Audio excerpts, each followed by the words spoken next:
شراب نوشی. اب شراب نوشی بولے تو شراب کیوں حرام ہے بھائی؟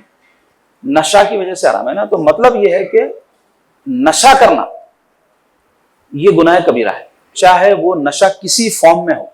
شراب بولے تو لکوڈ رہتا نا ایک رقیق. ایسے ہی اگر کوئی سگریٹ کے ذریعے نشہ کر رہا تو اس میں تو لکوڈ نہیں ہے لیکن نشہ ہو رہا. ڈرگس استعمال کرتے کئی لوگ افیون استعمال کرتے، کئی لوگ وائٹنر سونگتے، کئی قسم کے اس کے اقسام بیان کرنا میرا مقصد نہیں ہے. مطلب ہر وہ چیز جو انسان کو نشہ دیتی ہے، نشاور ہے، وہ حرام ہے ہمارے دین میں.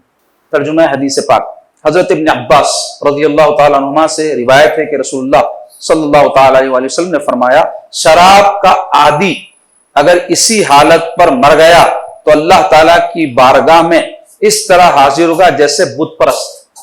تو اس حدیث پاک میں کیا بات بیان ہو رہی ہے؟ حضرت عبداللہ ابن عباس کہہ رہے ہیں کہ رسول علیہ الصلوۃ والسلام نے، پیارے آقا علیہ الصلوۃ والسلام نے فرمایا، کیا فرمایا کہ مدمن الخمر، شراب کا عادی، یعنی ایسا شخص جو شراب پیتا جاتا ہے، چھوڑتا نہیں ہے، توبہ نہیں کرتا ہے، ان ماتا، اگر وہ مر جائے یعنی شراب ہی کی عادت کے ساتھ، چھوڑا نہیں، توبہ نہیں کرا مرنے سے پہلے، لقی اللہ، ملاقات ہوگی اس کی اللہ سے، ملے گا اللہ سے، کا عابدی وطن، یعنی بتوں کو پوجنے والے کی طرح ہے. تو شرابی بت پرست نہیں ہے، مسلمان ہے، لیکن چونکہ شراب کا عادی رہا، نشہ کا عادی رہا، کسی بھی قسم کا نشہ، یہاں شراب سے صرف شراب مراد نہ لے بلکہ نشہ کا عادی رہا، اور اسی حال میں مر گیا کہ توبہ بھی نہ کی، اللہ کے سامنے اگر پہنچے گا تو وہ اللہ تعالیٰ اس کو کن لوگوں میں کاؤنٹ کریں گے، کن میں گنیں گے؟ بت پرستوں میں. اللہ اکبر. یعنی ایمان والا ہوتے ہوئے تو کتنا سخت معاملہ ہے، اب غور کیجیے، اور کیسی سخت وعید ہے اس حوالے سے.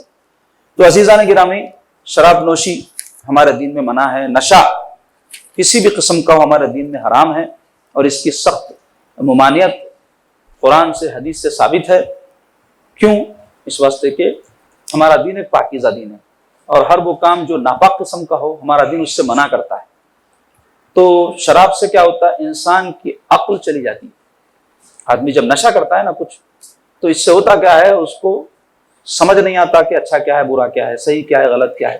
کتنے واقعات ایسے ہیں جو ہم سنتے دیکھتے ہیں، پڑھتے ہیں کہ حالت نشہ میں لوگ کر گزرے کہ بعد میں جب ان کو پچھتاوا بھی ہوا تو ان کی جو غلطی تھی وہ درست نہیں کر سکتے تھے، اصلاح نہیں ہو سکتی تھی. تو مسلمانوں میں بھی بہت سے لوگ ہیں ایسے جو نشہ کرتے ہیں، کئی شراب پیتے ہیں، کئی نوجوان، آج ہمارے بہت بڑی تعداد نوجوانوں کی ایسی ہے جو نئے قسم کے جو نشاور چیزیں نکلی ہیں وہ استعمال کر رہے ہیں. تو اس کی وجہ سے کیا ہو رہا ہے کہ ان کی دنیا اور آخرت دونوں برباد ہو رہی ہے.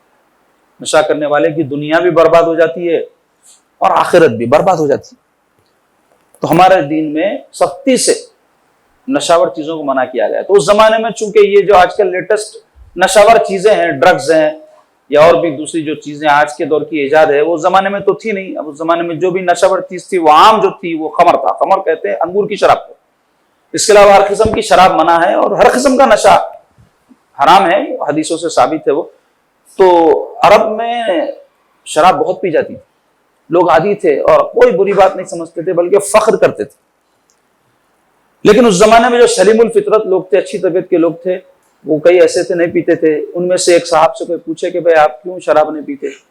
تو وہ کہنے لگے کہ میں دن میں تو لوگوں کا سردار رہتا ہوں. سردار تھے وہ قبیلے کے، کہتے ہیں دن میں لوگوں کا سردار رہتا ہوں، لیکن اگر میں پی لوں رات میں تو میں ان میں کا ادنا اور حقیر ترین آدمی ہو جاؤں گا.